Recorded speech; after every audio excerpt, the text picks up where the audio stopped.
This is Revathi. Welcome to అందమైన కథల పొదిరిల్లు. Video చూస్తున్న వారికి లైక్స్, కామెంట్స్తో సపోర్ట్ చేస్తున్న వారికి థ్యాంక్ యూ సో మచ్. నా తను నా ప్రాణం నీకే ఎపిసోడ్ నెంబర్ 212. సూర్య ఇంట్లో జరిగిన గొడవ గురించి ఆలోచిస్తూ ఆటో డ్రైవ్ చేస్తుంటాడు. సూర్య ఆ ఆలోచనలో డిస్టర్బ్ అవుతూ డ్రైవింగ్ మీద కాన్సన్ట్రేషన్ తప్పి చూసుకోకుండా ఒక చెట్టుకి ఢీకొంటాడు. ఆటో డ్యామేజ్ అయి సూర్యకి లైట్గా దెబ్బలు తగులుతాయి. అయ్యో, ఏదో యాక్సిడెంట్ అయ్యిందే అని జనాలు గుమ్మికూడుతుండగా వాళ్ళల్లో ఆఫీస్కి వెళ్తున్న భాను కూడా ఉండి ఎవరే ఉంటారో పాపం అనుకుంటూ ఆ జనాల పడి వచ్చేసరికి నుదుటిన చేతులకి అక్కడక్కడ గాయమై రక్తం కారుతున్న సూర్యాని చూసి షాక్ అవుతూ అయ్యో అన్నయ్య అంటూ దగ్గరికి వెళ్తుంటుంది. సూర్య తనకు దెబ్బలు తగిలిన విషయం మర్చిపోయి ఆటో డ్యామేజ్ అయినందుకు కంగారు పడుతుంటాడు. అలా ఎలా డ్రైవింగ్ చేస్తున్నావు బాబు, కాస్త చూసుకోవాలి కదా అంటూ తలా ఒక మాటగా అంటూ ఉంటారు. అన్నయ్య అంటూ భాను దగ్గరకొచ్చి యాక్సిడెంట్తో కంగారు పడుతున్న సూర్యని చూసి ముందు నీళ్లు తాగన్నయ్య అంటూ తన హ్యాండ్ బ్యాగ్లో నుంచి వాటర్ బాటిల్ తీసి ఇస్తుంది. కంగారుతో ఉన్న సూర్య వాటర్ తాగి బాటిల్ భానుకిస్తాడు. చేతికి నుదుటికి దెబ్బలు బాగానే తగిలాయి అన్నయ్య అంటుంది భాను కంగారు పడుతూ. ఈ దెబ్బలు నాకేం కావు భాను, కాకపోతే ఆటోనే బాగా డ్యామేజ్ అయింది అంటూ బాధపడుతూ చెప్తాడు. దెబ్బలు ఏమి కావంటావేంటన్నయ్య, ఆటో సంగతి తర్వాత చూడొచ్చు, ఫస్ట్ హాస్పిటల్కి వెళ్దాం పదా అంటుంది భాను. అవును బాబు, ముందు వెళ్ళి హాస్పిటల్ చూపించుకో, ఆటో సంగతి తర్వాత చూసుకోవచ్చు అని నలుగురు అనేసరికి అక్కడ దగ్గరలోనే ఒక హాస్పిటల్ బోర్డు భాను చూసి ఇక్కడ హాస్పిటల్ ఉంది, త్వరగా రా అంటూ సూర్య చేపట్టుకుని తీసుకుని వెళ్తుంటే సూర్య ముందు పార్ట్ మొత్తం డ్యామేజ్ అయిన ఆటోని చూసి కంగారు పడుతూనే భానుతో వెళ్తుంటాడు. కొద్దిసేపటికి డాక్టర్ సూర్యని రూమ్లోకి తీసుకెళ్లి గాయాలకి డ్రెస్సింగ్ చేస్తుంటే భాను క్రాంతికి ఫోన్ చేయబోయి క్రాంతికి కాదు, ముందు కళ్యాణ్ సార్కి ఫోన్ చేద్దాం అని అనుకొని ఫోన్ చేస్తుంటుంది. క్రాంతికి ఇంకా నచ్చచెప్పే పనిలోనే ఉన్న కళ్యాణ్ భాను దగ్గర నుంచి కాల్ రావడం చూసి లిఫ్ట్ చేసి హలో భాను అంటాడు. సార్, సూర్య అన్నయ్యకి చిన్న యాక్సిడెంట్ జరిగింది అని చెప్తుంది.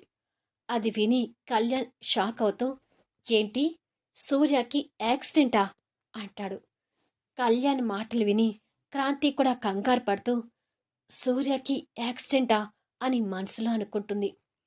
అక్కడే ఉన్న సంగీత కూడా ఆ విషయం విని కంగారు పడుతుంటుంది. కంగారు పడాల్సిన అవసరం లేదు సార్, అన్నయ్యకి చిన్న దెబ్బలే తగిలాయి, ఇక్కడ దగ్గరలో ఉన్న హాస్పిటల్కి తీసుకుని వచ్చాను అంటూ అడ్రస్ గురించి చెప్తుంటే సరే బాను, నేను సూర్య వాళ్ళ ఇంట్లోనే ఉన్నాను, క్రాంతితో మాట్లాడుతుంటే నువ్వు ఫోన్ చేశావు, నేను ఇప్పుడే బయలుదేరి వస్తాను అని చెప్పి కళ్యాణ్ ఫోన్ పెట్టేస్తాడు. సూర్యకి ఏమైందంట సార్, యాక్సిడెంట్ అంటున్నారేంటి అని క్రాంతి భయంగా అడుగుతుంది. సూర్య ఆటోని ఒక చెట్టుకు ఢీకొట్టాడంట, సూర్యకి లైట్గా దెబ్బలు తగిలాయంట, నేను వెంటనే వెళ్ళి సూర్య కండిషన్ చూసి నీకు ఫోన్ చేస్తానమ్మా అని కళ్యాణ్ వెళ్ళబోతుంటే నేను కూడా మీతో పాటు వస్తాను సార్, నన్ను కూడా తీసుకువెళ్ళండి అంటుంది క్రాంతి. కొన్ని క్షణాలు ఆలోచించి క్రాంతిని తీసుకువెళ్తేనే బెటర్ అని అనుకొని సరే అమ్మా పద అంటాడు. ఇల్లు చూసుకుంటూ ఉండు వదినా అని సంగీతకి చెప్పి క్రాంతి కళ్యాణ్తో బయలుదేరింది. యాక్సిడెంట్ అయిన ఆటో ముందు నుంచే కళ్యాణ్ కారు వెళ్తుంటే ఇద్దరు దెబ్బతిన్న ఆటోని చూస్తూ ఇంకాస్త కంగారు పడుతూ వెళ్ళి హాస్పిటల్ ముందు కారు ఆపారు. ఇద్దరు ఫాస్ట్గా సూర్య ఉన్న రూమ్లోకి వచ్చేసరికి సూర్య గాయాలకు ట్రీట్మెంట్ చేసుకుని బెడ్ మీద ఉంటే సూర్యకి ఎదురుగా చైర్లో భాను కూర్చొని ఉంటుంది. వచ్చారా సార్ అంటూ భాను లేచి పక్కకు నిలబడితే కళ్యాణ్ క్రాంతి కంగారు పడుతూ సూర్య దగ్గరికి వస్తారు. అక్కడక్కడ గాయాలతో కనిపిస్తున్న సూర్యాని చూసి ఇద్దరు కంగారు పడుతుంటారు. చిన్న గాయాలే సార్, వెంటనే తగ్గిపోతాయిలేండి అంటాడు సూర్య.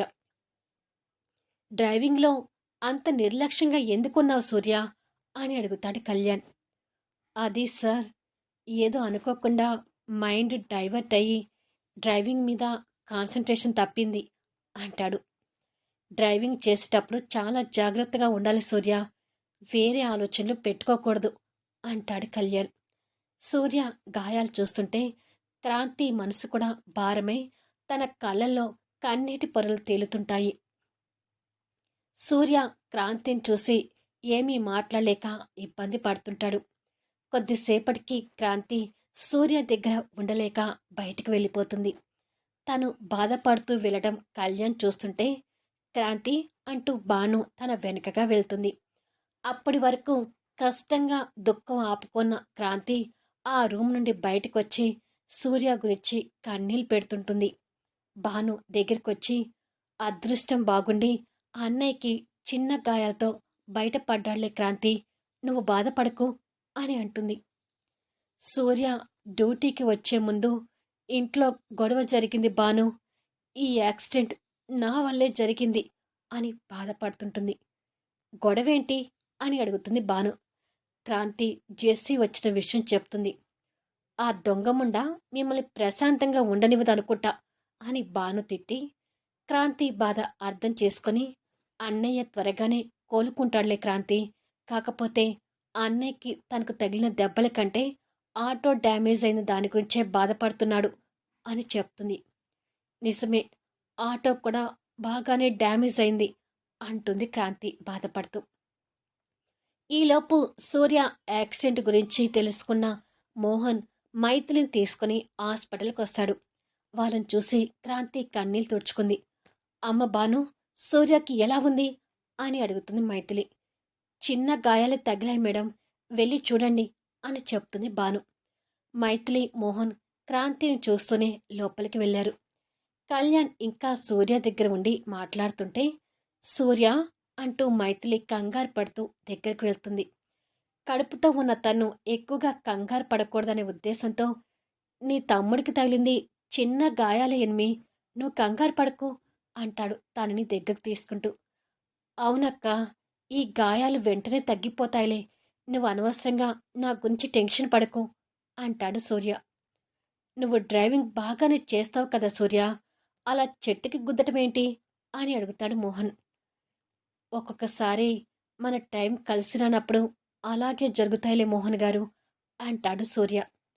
ఆ మాటలు వింటూ భానుతో కలిసి క్రాంతి అక్కడికొస్తుంది. డాక్టర్ గారు ఏం చెప్పారు బాను అని అడుగుతుంది మైథిలి. అన్నయ్యని ఈరోజు హాస్పిటల్లోనే ఉండాలన్నారు, రేపు ఇంటికి పంపిస్తానని చెప్పారు అంటుంది బాను. ఇవాళ హాస్పిటల్ ఉండాలంటే నా దగ్గర ఉండేవాళ్ళు ఎవరూ లేరు అని అనుకుని, రేపటి వరకు కూడా అవసరం లేదు బాను, ఇవాళ ఇంటికి వెళ్ళొచ్చు అంటాడు సూర్య. డాక్టర్వి నువ్వా వాళ్ళా అంటూ మైథిలి తమ్ముడి మీద కాస్త సీరియస్ అవుతుంది. అది కాదక్కా అని సూర్య నచ్చ చెప్పబోతుంటే, నువ్వు ఇంకేమీ మాట్లాడుకో, డాక్టర్ చెప్పినప్పుడే నువ్వు ఇంటికి వెళ్ళాలి అంటుంది మైథిలి. అలాగే వెళ్తాడులే ఎనిమి, సూర్య వెళ్తానన్నా ముందు డాక్టర్లు పంపించర్లే అంటాడు కళ్యాణ్. అవును, ఇక్కడ నీ ఇష్టం వచ్చినట్టు నిర్ణయాలు తీసుకోవడానికి లేదులే సూర్య, డాక్టర్ చెప్పాకే ఇంటికి వెళ్ళు అంటాడు మోహన్. అంతలో ఒక నర్స్ అక్కడికి వచ్చి, సారీ అండి, పేషెంట్ దగ్గర ఇంతమంది ఉండకూడదు, పేషెంట్ని చూసుకునే వాళ్ళు ఎవరైనా ఒక్కరుండి మిగతా వాళ్ళు వెళ్ళిపోతే మంచిది అని రిక్వెస్ట్గా చెప్తుంది. మా తమ్ముడి దగ్గర నేనుండి చూసుకుంటాను, మీరందరూ వెళ్ళండి అంటుంది మైథిలి. కళ్యాణ్ తల కొట్టుకొని తన చెవి దగ్గరకొచ్చి, పిచ్చి మొహమా, ఇలాంటి సమయంలో నువ్వు కాదు క్రాంతి ఉండాలి, నువ్వు నోరు మూసుకో అంటాడు. అయినా మైథిలికి తొందరగా బల్పు వెలగక, క్రాంతి ఎందుకులే, మా తమ్ముణ్ణి నేనే దగ్గరుండి జాగ్రత్తగా చూసుకుంటాను అని చెప్తుంది. ఏ తింగరి, చెప్పేది విను, ఇలాంటి టైంలోనే క్రాంతి సూర్య దగ్గరుంటే వాళ్ళిద్దరి కాస్తైనా దగ్గరయ్యే అవకాశాలుంటాయి అంటాడు తనకు మాత్రమే వినిపించేటట్టుగా. అప్పుడు గాని ఎనిమికి బుర్ర వెలిగి, ఓ అదా విషయం, సరే అయితే అని, అయ్యో సూర్య, నేను నీ దగ్గర ఉందామనుకున్నాను, కానీ నేను ప్రెగ్నెంట్ కదా, ఉండలేనులే అని అంటుంది. అవునక్క, ఇలాంటి టైంలో నువ్వు అసలు ఇక్కడ ఉండకూడదు, అయినా ఇక్కడ డాక్టర్లు నర్సులు ఉన్నారు కదా, నా దగ్గర ఎవ్వరూ ఉండాల్సిన అవసరం లేదులే అంటాడు సూర్య. అదేంటి ఒంటరిగా హాస్పిటల్ ఉండటానికి నువ్వేమైనా దిక్కులేని వాడివా అనుకున్నావా? నీకు తోడుగా క్రాంతి ఉంటుందిలే అంటుంది మైథిలి. క్రాంతి ఏమీ మాట్లాడలేక మౌనంగా ఉంటే, తనని ఎందుకక్క ఇబ్బంది పెట్టడం అంటాడు. ఒక్కరోజుకి ఇబ్బంది ఏముంటుందిలే సూర్య, నీకు తోడుగా క్రాంతి ఉండటం చాలా అవసరం అంటాడు మోహన్. ఒక్కరోజే కదా, నేను ఉంటానులే అంటుంది క్రాంతి. తన మాటలు విని అందరూ సంతోషపడుతుంటే సూర్య మాత్రం బాధగా క్రాంతి వైపు చూస్తుంటాడు. మీకు ఎప్పుడు ఏ అవసరం ఉన్నా మాలో ఎవరికైనా ఫోన్ చేయి క్రాంతి అంటుంది భాను. "ఉమ్" అని అంటుంది క్రాంతి. క్రాంతి అలా ముభావంగా ఉండటం మనసులో అందరికీ కాస్త బాధగా ఉన్నా హాస్పిటల్లో తను ఉంటాను అన్నందుకు మాత్రం సంతోషపడుతుంటారు. సరే, పేషెంట్ దగ్గర ఎక్కువ మంది ఉండకూడదని చెప్పారు కదా, ఇక మనం వెళ్దాం పదండి అంటాడు కళ్యాణ్. జాగ్రత్త సూర్య, నీకు ఏ ఇబ్బంది ఉన్నా డాక్టర్కి చెప్పుకో అని. అమ్మ క్రాంతి, సూర్య చిన్న చిన్న దెబ్బలకే తట్టుకోలేడు. మరి ఈ దెబ్బలకి ఎలా తట్టుకుంటాడో ఏంటో. సూర్యాని కొంచెం జాగ్రత్తగా చూసుకోమ్మా అంటూ రిక్వెస్ట్గా చెప్తుంది మైథిలి. సరే మేడం అంటుంది క్రాంతి. ఇంకా మేడం అని పిలుస్తున్నందుకు మైథిలి మనసులో చిన్న బాధగా అనిపిస్తున్నా, పదా కళ్యాణ్ అంటూ వెళ్తారు. జాగ్రత్త సూర్య, ఏదైనా ఉంటే మాత్రం మాలో ఎవరికి ఫోన్ చేసినా పర్వాలేదు అని మోహన్ కూడా చెప్పి కళ్యాణ్ వాళ్ళతో బయలుదేరుతాడు. క్రాంతి భానుతో కలిసి బయటకొస్తూ, ఒకసారి మా ఇంటికి వెళ్ళి సూర్యకి ఇలా యాక్సిడెంట్ జరిగిందని చెప్పు భాను అంటుంది.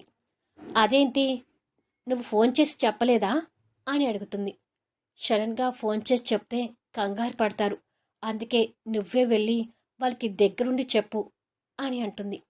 సరేలే, వెళ్ళి చెప్తానులే, అన్నయ్యని మాత్రం జాగ్రత్తగా చూసుకో, కోపతాపాలుంటే అవి ఇలాంటి టైంలో చూపించకు అని చెప్తుంది. సరే అన్నట్టుగా తల ఊపుతుంది. కళ్యాణ్ సార్ వాళ్ళు నా కోసం వెయిట్ చేస్తుంటారు, బాయ్ అని చెప్పి భాను వెళ్ళిపోతే క్రాంతి రూమ్ వైపు వెళ్తుంటుంది. మళ్ళీ నెక్స్ట్ వీడియోలో కలుద్దాం. క్రాంతి సూర్య మధ్య హాస్పిటల్లో ఎలాంటి సన్నివేశాలు ఉండబోతున్నాయి? క్రాంతి వాళ్ళ పుట్టింటికి వెళ్ళబోతున్న భాను అక్కడ విజయ్ని ఏ అవతారంలో చూడబోతుంది?